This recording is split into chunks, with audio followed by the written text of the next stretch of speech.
not worth the Noah. It's not worth the rant. This team has just drained the energy out of me. This team has just literally drained the energy out of me. This team is the definition of mediocre. I know the season's not over, but everyone's saying, oh, they still got to gel. They still got to put it together. It's not even All-Star break yet. When will they put it together? This team is the definition of inconsistent and mediocre. We played like shit against one of the worst teams in basketball. One of the worst teams in basketball at home. Julius Randle, he still doesn't know how to balance it out of distributing the basketball and scoring. And you could say, yes, he distributed the basketball well in that first quarter. After that, I thought he played like shit. I really did. This man was taking so many jump shots. I don't understand at all why he takes so many jump shots. He takes the worst shots I've ever seen.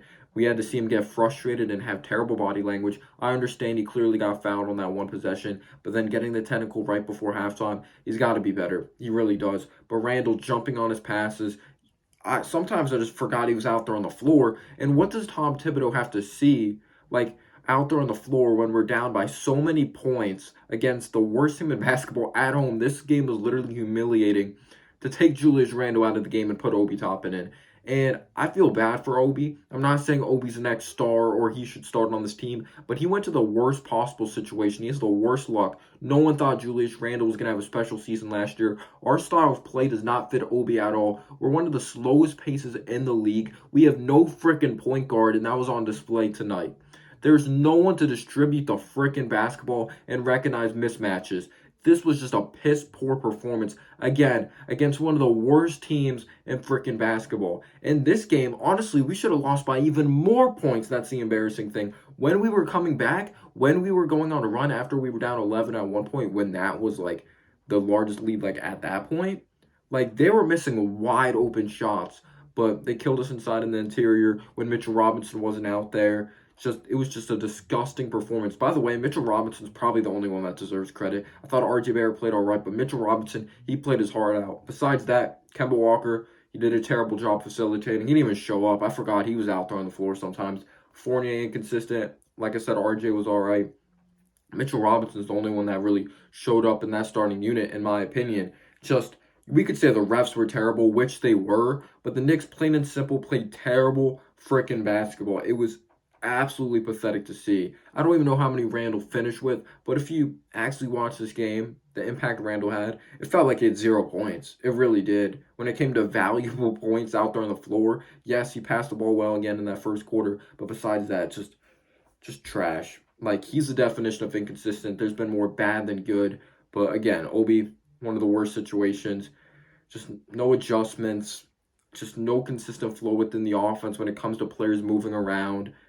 We made one of the worst teams in basketball look like a championship contender. And this was one of my worst nightmares. Like, this team needs another star quick, or they need a star quick, or they need some big-time talent, or we're going to be stuck in mediocrity. We really are.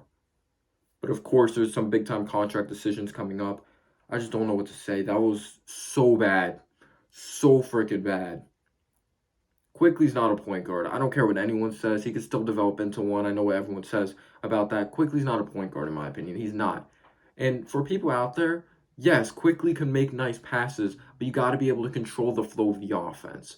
You got to be able to recognize what's going on in the shot clock. As of right now, Quickly's not a point guard. Obi Toppin's a freaking point guard then because he could pass the ball. Just because you could pass the ball does not mean you're a point guard. You got to be tighter with your handle. What's his name? I call him Avocado. I don't fucking remember his last name. He killed us. Jackson Hayes came in the game. Momentum. Freaking just throwing it down. It was just disrespect. Like, this was just disrespectful towards the Knicks fans. Like, people saying, oh, you're not a true Knicks fan if you boo this team. This team deserved to be booed. This team deserved to be booed. And, like, another thing that summed up this game was Alec Burks' lazy inbound pass, like, transition defense trash. It was just bad, yo. It just really was. There's no positive to take away from this game except Mitchell Robinson. Like, just straight trash. Tom Thibodeau deserves no credit. Kemba Walker deserves no credit. Fournier deserves no credit. Just, again, I thought RJ played all right. He tried. But you should be trying if you're out there on the floor. This is a Tom Thibodeau run team. Let me know down below your thoughts. Peace out, y'all.